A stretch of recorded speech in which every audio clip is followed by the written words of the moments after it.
asalaamu calaykum waraxmatullaahi wabarakaatuh bismillaahi raxmaani raxiim kulan wacan daawadayaal kusoo dhowaada mar kale iyo barnaamijkii falanqaynta cayaaraha ee sabtida tilmaaman ama super saturday waxaan si gaar ah u eegi doonaa arsenal oo 10 dhibcood iminka ka sarreysa kooxda liverpool waa cajiib isla markaasna sidoo kale sii dheeraysatay dhibcaha ay ka sarreyso kooxda manchester city hoggaankana ku qabatay 7 dhibcood waayahay waa xaalad aad iyo aad u adag waxaan kaloo ka hadli doonaa man united oo dhibic ka soo qaadatay garoonka city ground stadium ee kooxda nottingham forest walow la islahaa guul ayay soo qaadanaysaa marna guul darro laakiin ugu dambayntii dhibic ayay ka soo qaadatay kooxda man united halkaas maxay uga macno tahay kooxdii anfield ka soo badisay see ugu badin weyday garoonka nottingham forest oo daala dhacaysa waan ka hadli doonaa ciyaarta iminka soo gabagabowday chelsea iyo tottenham waan ka hadli doonaa kulanka goordhow dhici doonana waan ka hadli doonaa liverpool iyo aston villa xagga yurub sidoo kale waan eegi doonaa cabdifataax barnaamijka la daadihinaya aan weydiiyo waana ka cudur daaranayna daawadayaal daqiiqadaha barnaamijka dib uu soo dhacay cabdifatax intaanan u gelin man united iyo chelsea iyo arsenal bal horta yurub maxaa ka cusub inoo guud mar fiidin wanaagsan daawadayaal soo dhawaada dhammaantiin horta ciyaarta Napoli iyo Como ayaa mardhow soo dhamaatay Como oo Cesc Fabregas tababarayo ayaa waxay ku ciyaarayeen garoonka Napoli waliba waa inaan xasuusanaa Napoli afartii ciyaar ugu horeysay sanadkan ay ku ciyaareen garoonkooda way wada badiyeen afartoodiba maantana waa u suurtagali weysay inkastoo muxuu ahaa ninka la yiraahdo Morata oo Como afka hore ugu ciyaarayo penalty oo iska misgareeyay laakiin waxa maanta eber ku qabteen Como ciyaartaasna eber ku soo dhamaatay haddii runta la sheegana ciyaartu way u qalmeen in Napoli ay badiyaan laakiin qaab ciyaareedka kooxda Cesc Fabregas ayaa aad iyo aad loo amaanaya sida fiican ay u ciyaareen ciyaartan waliba kooxdan waa markii seasonkii labaad ee Serie A ku jiraan inkastoo ciyaartoy badan ay soo iibsadeen lacag fiican la geliyay laakiin inay aadaan garoonka Napoli hal dhibic ka soo qaataan waxay ka mid tahay natiijooyinka ugu yaabka badan sanadkan haddaan fiirino dhinaca Serie A line-upka sida loo kala horeeyo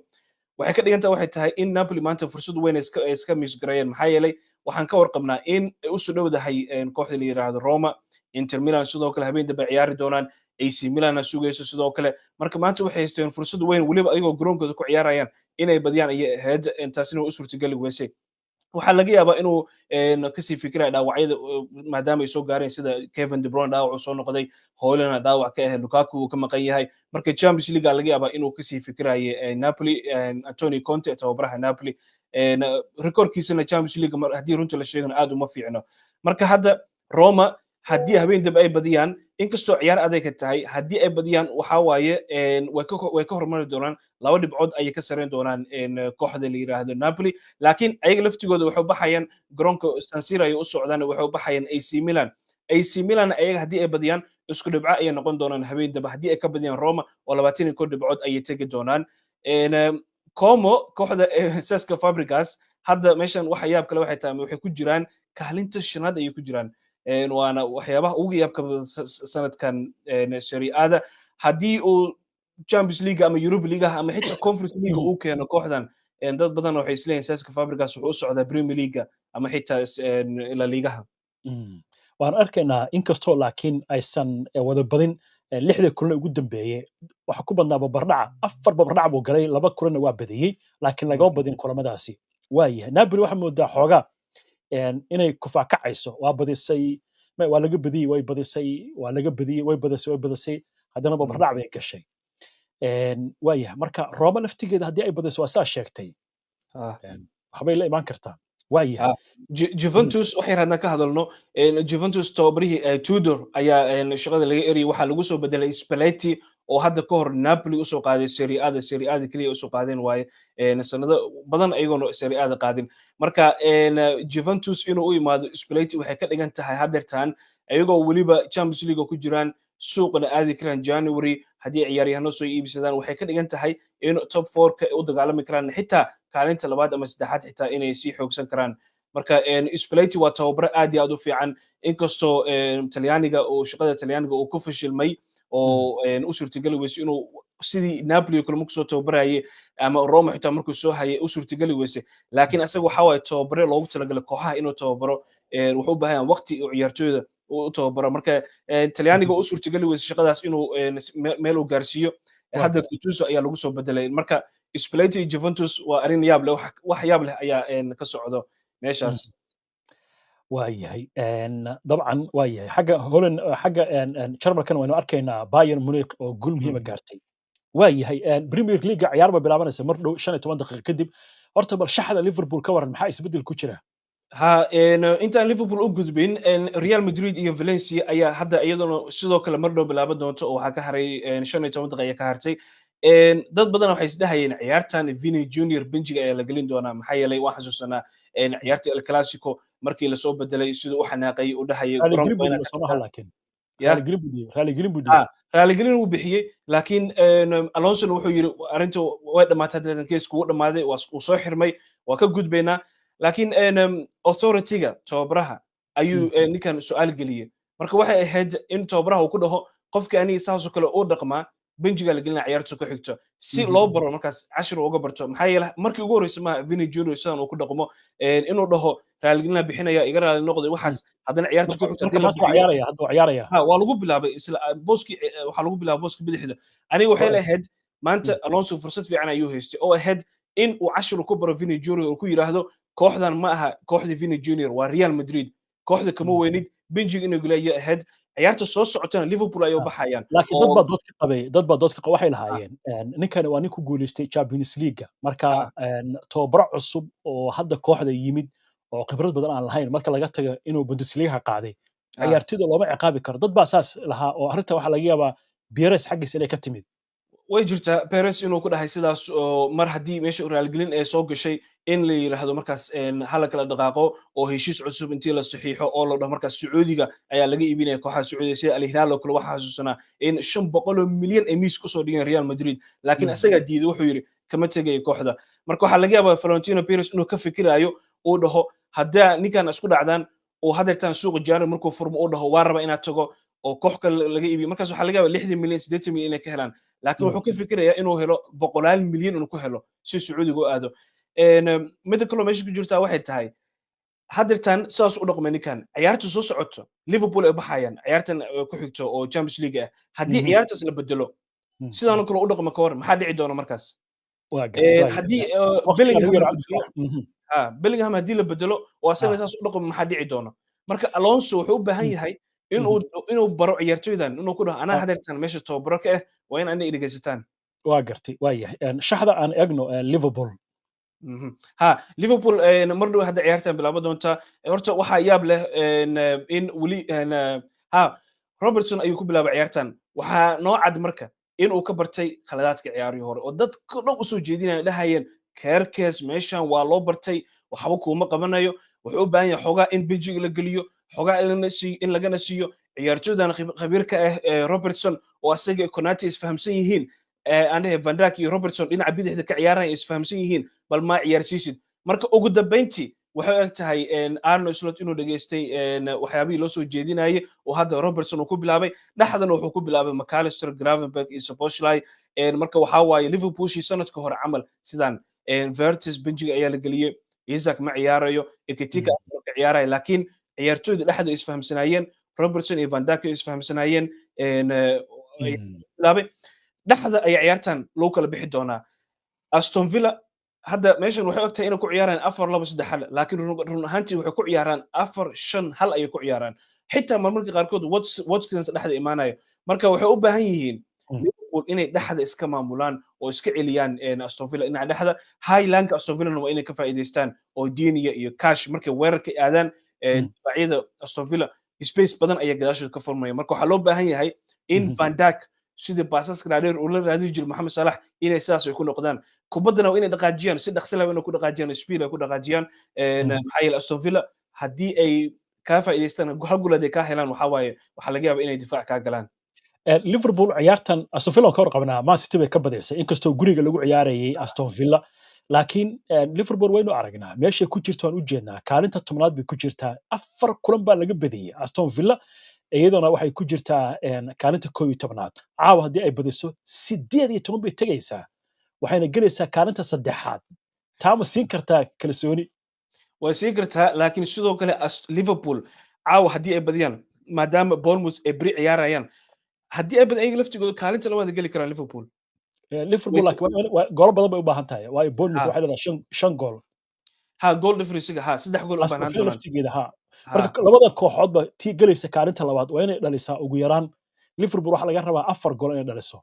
mm, mm. 5 goolna waxaa laga rabaa kooxda kale inay dhaliso aad iyo aad aston villa marka ugu ha yaraan adu kaalin saddexaad bay gelayaan ha labadooda fursad fiican ayay haystaan marka liigan waxa waaye hadda fiiri si la isugu dhow yahay kaalinta labaad ilaa kaalinta 12aad waxa u dhaxayso 5 dhibcood bas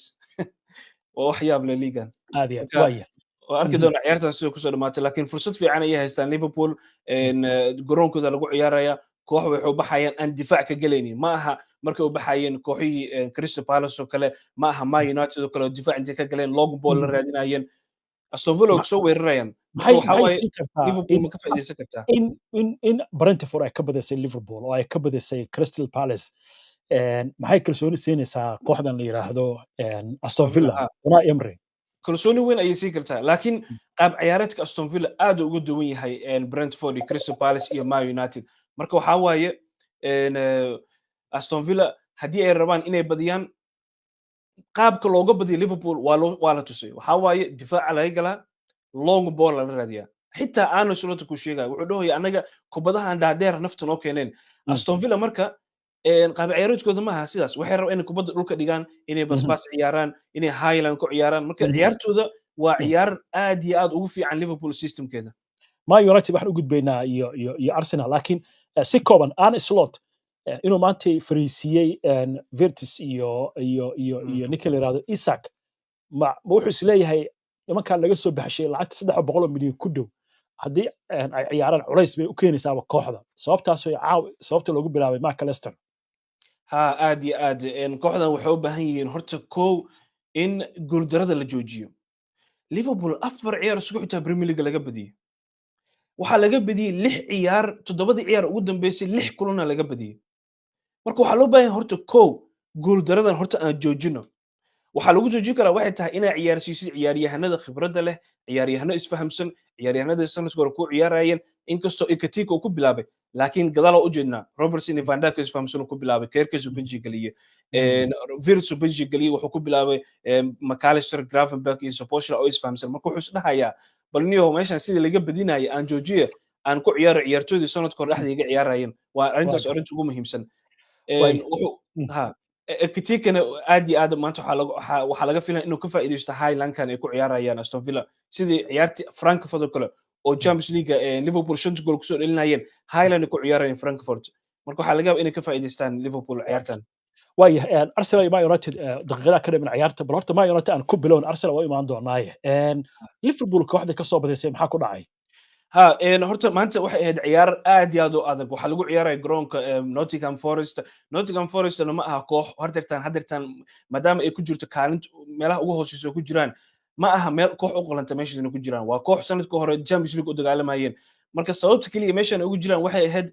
ninka kooxda iska leh iyo Nuno Espirito Santos tobari hore ayaa isku dhaceen Ange Postecoglou ayaa la keenay oo asagana isku dhex wareersana kooxdii asaga systemku rabo inuu ku ciyaaro iyo ciyaartooyda systemka ay ku ciyaarayeen ayaan islahayn marka maanta waxaa tababarayay ninka la yiraahdo Sean Dyche oo asagana ku ciyaaraya garoonkan ciyaartiisa ugu horeysay Premier League ayuu tababarayay ciyaartii ugu horeysay Premier League oo lagu ciyaarayay Bournemouth ayay ahayd away lagu ciyaarayay laakiin garoonkooda waxay ahayd ciyaartii ugu horeysay marka ciyaartooyda tababaraha taageerayaasha ayaga dhan si fiican ay maanta isku soo diyaariyeen dhiirigelin weyn ayay geliyeen saas ay tahay Man United Ruben Amorim qaabka ay ku ciyaarayeen ciyaartii Brentford ciyaartii Brighton ugu dambeysay 4 gool ay dhalinayeen wax weyn ayuu ka bedelay maadaama lagu ciyaarayo garoonka Nottingham Forest oo away ay tahay marka wuxuu yiri mar haddaa guriga ku ciyaaraysid iyo mar haddaa kooxda kale marti u tahay qaab ciyaareedka inaad ka bedeshaa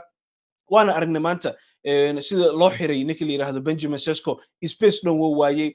Man United waxay u baxayeen ciyaarihii ugu dambeysay Liverpool waxay u baxeen Sunderland waxay u baxeen Brighton waa saddex koox oo ku soo weerarayaan oo raban kubadda inay kula qaybsadaan Nottingham Forest difaac ka galay Man United waxay ku dhaheen bakaalina dhaafa labada gool ee maanta Man United ay dhaliyaan waxay ka imaadeen koornooyinka ay ka imaadeen waana sida kaliya maanta aan isdhahayo gool way ugu dhalin karaan kooxdan laakiin waxa dhaca waxay ahayd inkastoo Man United goolka la hormareen oo Casemiro goolka waad u dhaliyay oo haddaan meeshan ka fiirino goolka waad wuxuu ku yimid horta koorno aan taageerayaasha Nottingham Forest iyo tababaraha Nottingham Forest ay dhahayeen ma ahayn in loo dhigo Man United sax ma ahayn waa ujeednaa meeshan kubadda ayadoo dhan laanka may wada dhaafin marka waxay dhahayeen waxay ahayd in loo dhigo goal kick ama in loo daayo kubadda inay sii haystaan laakiin corner loo dhigay cornerda marka loo dhigo waxay ahayd inay iska celiyaan oo iska difaacaan taasina waa u suurtagali weysay Casemiro goolku waa iska dhaliye laakiin Man United waxyaabaha la yaab kale waxay tahay markii qaybtii koowaad ciyaarta san looga soo noqday xitaa 2 daqiiqo lama ciyaarin 2 gool laga dhaliyay waa daqiiqada 48aad iyo daqiiqadii 50aad ayaa laga dhaliyay marka waxa waaye 6 daqiiqo ayaa la ciyaaray ka wada ahaa 2 daqiiqo 6 daqiiqo la ciyaaray oo kaliya ayaa waxa loogu dhaliyay 2 gool marka waxa waaye in hadda goolku asagan ku yimid markii kubadda la soo crossayo ninka goolka dhalinayo waxa waa number 10 oo u ciyaaro Nottingham Forest Morgan Gibbs White yaa xiraya waa ama Diallo xir ama Diallo loogu talagalay difaac waa nin weerar loogu talagalay marka waxa waaye xogaa wuxuu u baahan yahay dhinaca difaac inay isku soo dhisaan oo ciyaartii Brighton ayay ahayd inay ka bartaan Brighton waxa xasuusnaa intee Man United 3 gool hormareen ayaa 2 gool si dhaqso ah loogu dhaliyay maanta sidaas oo kale ayaa dhacday 2 gool waxa laga dhaliyay si boobsi ah waxay tahay arrintan inay ka bartaan laakiin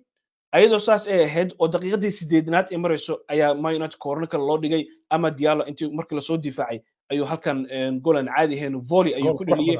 aad iyo aad oo goolka ugu qorxoona maanta la dhaliyay marka waxa la dhihi karaa waxay tahay Man United maanta labada kooxood bay u qalmaan hal dhibic inay kala qaataan aniga ila tahay uma qalmaan inay badiyaan ma ahayn labadu waxay ahayd sida saxda ahayd in hal dhibic ay kala qaataan laakiin Manchester United waxaa loo jeeda xoogaa inay soo fiicnaanayaan dhinaca dagaalka marka laga hadlayo sanadkii hore sidan oo kale haddii 2 gool laga dhaliyo Man United intay madaxa dhulka intay dhigaan ay isdiibi lahaayeen laakiin maanta mayn isdiibin way dagaalameen ilaa daqiiqada ugu dambeysay xitaa ama Diallo gool labaad dhali karay oo ciyaarta ay ku sii badin kareen marka waxa la dhihi karaa Manchester United xoogaa way soo fiicnaadeen laakiin weli kooxdan ma aha koox sidii Arsenal oo kale ama Liverpool oo kale Liverpool hadda ma aha sidii hore laakiin Liverpool sanadkii hore Man City oo kale kooxaha waaweynka oo si fiican u difaaci karaan oo ciyaar kasta badin karaan marka maanta waxa la dhihi karaa garoon waxa lagu ciyaaraya aad iyo aad u adag waxay baxayeen koox tababarahoodii u ciyaar tababaro cusub kaasteen oo ciyaartii ugu horeysay Premier League lagu ciyaarayay marka waxyaabahaas oo marka la eego waxa la dhihi karaa Man United maanta hal dhibic oo muhiim ay soo qaateen laakiin waa inay ka bartaan khaladaadkan difaac ay sameynayaan waa kula qabaa laga yaabo in dad badan ay aaminsan yihiin laakiin aniga waxaan isleeyahay adoo ka soo badiyey Liverpool Anfield ku soo badiyey wax kale maahan Anfield garoonkan inay ku badin weydo Man United aniga waxay ila tahay arrin ceeb bay ku noqonaysaa maxay tahay sababto maanta haddii ay badan lahayd Man United xaggee bay tegi lahayd kaalinta labaad bay geli lahayd 19 dhibcood bay heli lahayd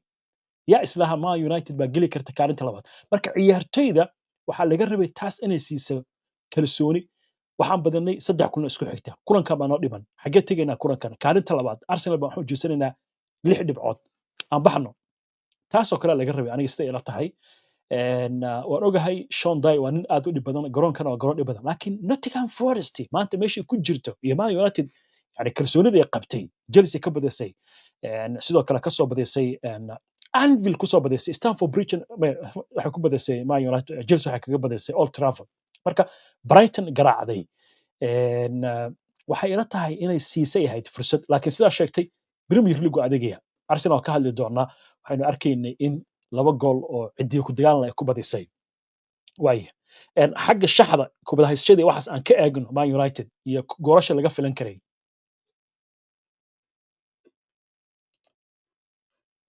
sida halkan ugu jeedno kubadda 59% ayay haysteen Man United marka waxa waaye wax badan aan meeshan ka sheegno Man United kooxaha kale markay difaac ay ka galaan xoogaa isku dhex wareeraan qaab ciyaaroodkoodii looga bartay inay kubadda si dhaqsale inay u dhaqaajiyaan Cunha iyo Mbeumo iyo Bruno Fernandes kubadda isku dhiibayeen isku baasbaasayeen saddexda ciyaar ugu dambeysay aan aragnay oo Sunderland iyo Brighton iyo Liverpool ay baxayeen maanta waxaas kale ma jiro difaac ayaa laga galay laakiin ayadoo saasay tahay 18 shoot ayay rideen 7 shoot ay on target ka dhigeen jaanisada waaweyn oo ujeedaan meesha wax weyn oo isku cunayn maba jirinba Nottingham Forest 3 shoot ay on target ka dhigeen marka waxa waaye waa ujeedna meeshan wax weyn labadan kooxood farqi weyn uma kala dhexeyninba wax kasta xogaa way isku dhow yihiin marka sababtaas waxa u leeyahay hal dhibic inay kala qaataan ayaa sax ahayd marka waxa waaye waxa kaliya Man United ka dhiman waxay tahay inay ka bartaan khaladaadkan difaaci ay sameynayaan dhinaca difaaci ay galayaan marka maanta waxa la dhihi karaa Man United halkaas dhibic way u qalmay inay soo qaataan ugu dambeyntii waayahay Arsenal ka hadalno ciyaarta dabca soo gashay marka si aan u daawano cadufta maxaa ka cusub Arsenal guushan maxay ka macno tahay horta ciyaartan waxay ahayd ciyaar Arsenal ay u ciyaareen sidii koox Premier League qaaday oo kale ama diyaar u ah inay Premier League qaadaan maxaa yeelay Premier League sahlan ma aha xitaa kooxaha hadda Premier League soo galeen Sunderland oo kale waa aragnay waxay ku sameeyeen Chelsea yaab ayay uga dhigeen Burnley waxay aadeen Old Trafford oo 3-2 Man United daqiiqada ugu dambeysay penalty ka dhaliyeen marka waxa waaye Burnley way soo fiicnaanay ciyaarihii ugu dambeysay meel fiicanna way ku jiraan goolo badan lagama dhaliyo marka maanta in Arsenal ay ku badiyaan oo haddaan meeshan ka fiirino dhinaca kubadda heesashada iyo fursadaha waaweynka soo kala dhisay my Arsenal wax kasta oo ka fiicnayaan Burnley ciyaartana si kasta maanta ay u maamuleen ama kubadda ha haystaan ama ha laga haysto meel kasta way ka fiicnaayeen boqolkiiba 54 ay kubadda haysteen 12 shoot ayay rideen 8 shoot ayay on target ka dhigeen Burnley hal shoot xitaa on target ah loolama tegin ninka la yiraahdo Raya golhayaha Arsenal kii ugu dambeeyay oo free kick ah baa kaas la diiwaan geliyay daqiiqada ugu dambeysay marka waxaas hal gool lagama dhalin toddobadii ciyaar ugu dambeysay Arsenal ay ciyaarto hal gool xitaa lagama dhalin waana arin la yaab leh difaacooda goolkii koowaadna wuxuu ku yimid waa koorno kale Arsenal loo dhigo waa wax yaab leh waa la yaqaanaa waxay ku ciyaarayaan systemkooda sida laga filanayo laakiin yaa celi kara kaale bal adiga celi waa u jeedna anaga dhan in kubadda difaacyada Arsenal ciyaartooyda Arsenal dhan gadaal istaagayaan oo soo dhaqaaqayaan hore imaanayaan laakiin yaa celi kara waay Gabriela intuu taabtay haddana ninka la yiraahdo Gyökeres oo goolkiisa ugu horeeyay 5 ciyaar ugu dambeysay Premier League oo dhaliya goolkii labaadna wuxuu ku yimid Trossard soo korosay kubad sahlan oo jeedna meeshan Rice waa wixii laga rabo meeshan si tabniga looga rabo waay Gyökeres lagu mashquulsan yahay Eza lagu mashquulsan yahay laakiin yaa u jeed Rice gadaal uu ka imaaday sidii Frank Lampard oo kale iyo Paul Scholes ayuu dhexda intuu imaaday ayuu meeshaas teesto ka dhili gool caadi ah ayuu ahayd ku sii soco waxa arinta kale aad iyo aad waynu arkaynaa waxaa halkan ka socota 7 kulan oo gool la'aan Arsenal aan gool laga dhalin waa wax cajiib ah waxa kaloo la yaab leh sidoo kale shot targetka marka la fiirsho Crystal Palace waa hal Fulhamna waa ever Burnley marka laga reebo free kickers shot target ma jirin West Hamna ma jirin Fulhamna ma jirin marka taasaa moodaa inay tahay arrin cajiib ah waa yahay xagga shaxda haddaynu ka eegno kala horeynta halkan waxaa ka muuqanaysa kooxda la yiraahdo Arsenal 25 dhibcood bay leedahay waxa kaloo cajiibka waxay tahay goolashaan laga dhalinin waxaa la ciyaaray 10 kulan 3 gool oo kaliya ayaa laga dhaliyay waxay noqotay kooxdii ugu horeysay oo sidaasi samaysa sidoo kale 7 kulan inaan gool laga dhalin taariikhda Arsenal hal mar bay hore u dhacday September ilaa October 1987 markaasi oo 7 kulan aan sidaa kuna gool looga dhalin waxaynu aragnaa markaa 10 dhibcood bay ka sareysaa Liverpool inkastoo hadda ciyaaraysa Liverpool Man City waxaa laga sareeyaa 9 dhibcood beriba ciyaari doontaa laakiin Man City waana ciyaar laftigeeda aad iyo aad u adag waa yahay dhaawacyo Arsenal jiray Arteta waa la weydiiyay Gyökeres waxa la dhaawac waa soo gaaray marka wuxuu yiri muruqa waxa ka jira laakiin ma ka hadli karno sidoo kale Zubimendi baa la weydiiyay wuxuu yiri isaga laftiisa waxbuu dareemay marka ninkan waa lagu yaqaanaa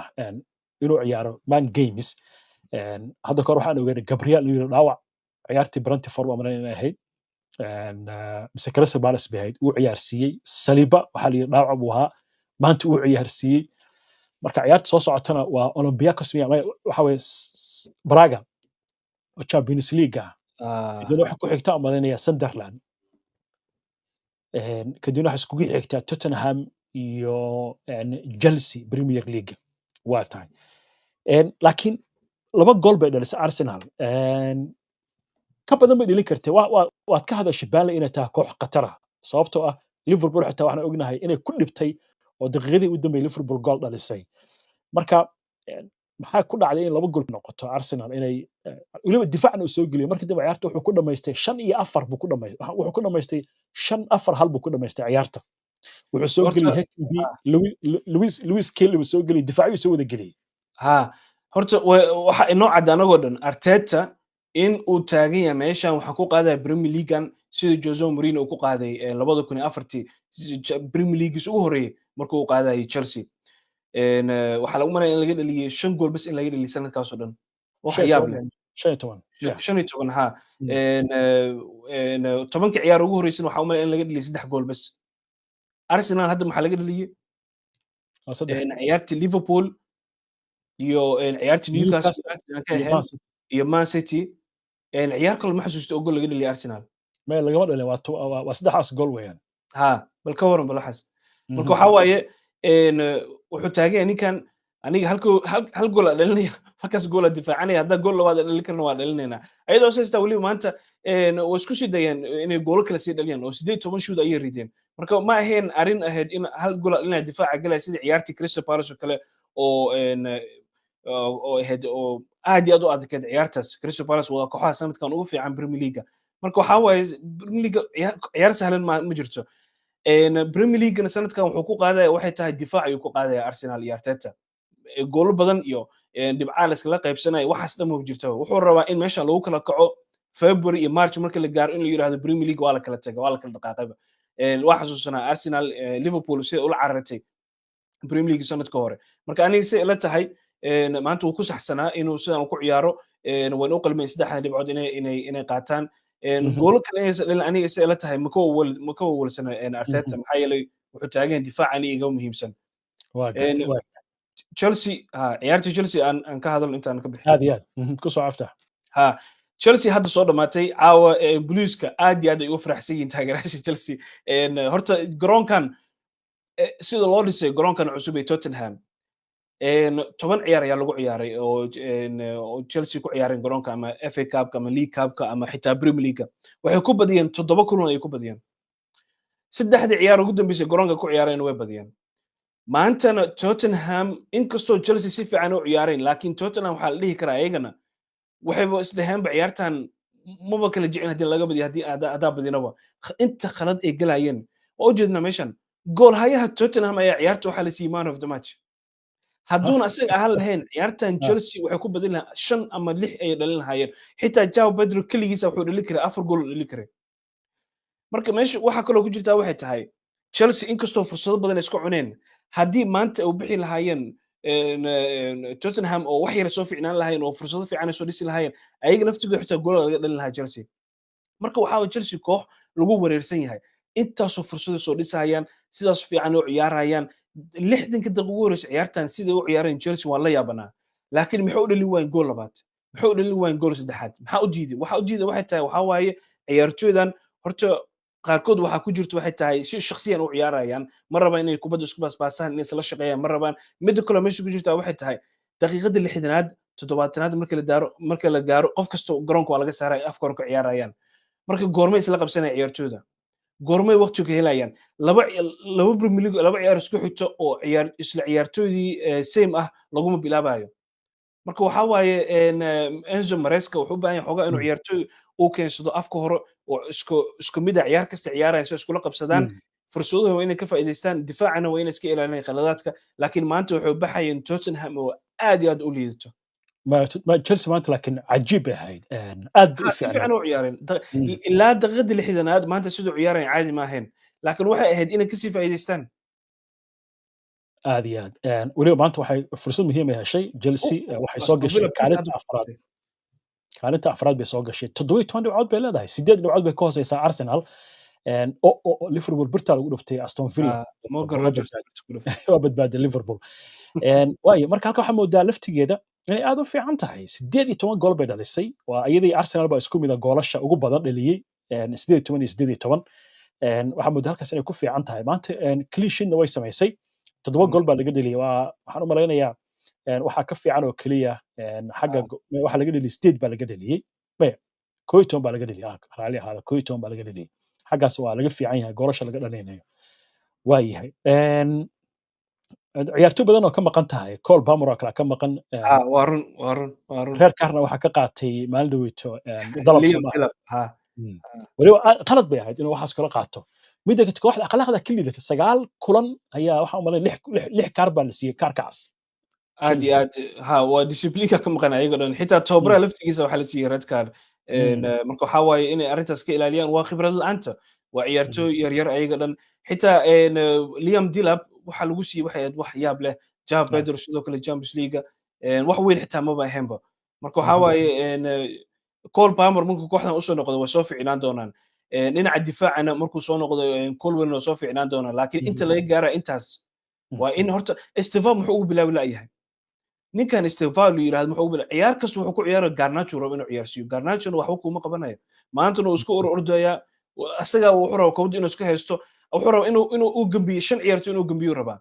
maba soo crossayo kubadda maba baasayaba wuu ku dhagan yahay laakiin Estevao hadduu ciyaarsiiyo oo Pedro Neto garabka loo ka ciyaarsiiyo waa laba ciyaartoy isfahamsan waaye Garnacho bedel inuu ku soo geliyo inta ugu dambaysa ciyaarta difaacyada markay daalaan oo speedkiisa inuu ka faa'iideysto waaye aad iyo aad waa yahay aftax waa mahadsan tahay daawadayaashuna mahadsan yihiin bacdama ciyaarta ay jirto ciyaartaan daawanayna marka berri waan waqtigan siin doonaa insha allahu tacaala iyo super sunday inta ka horeysa dhammaantiin nabadgelyo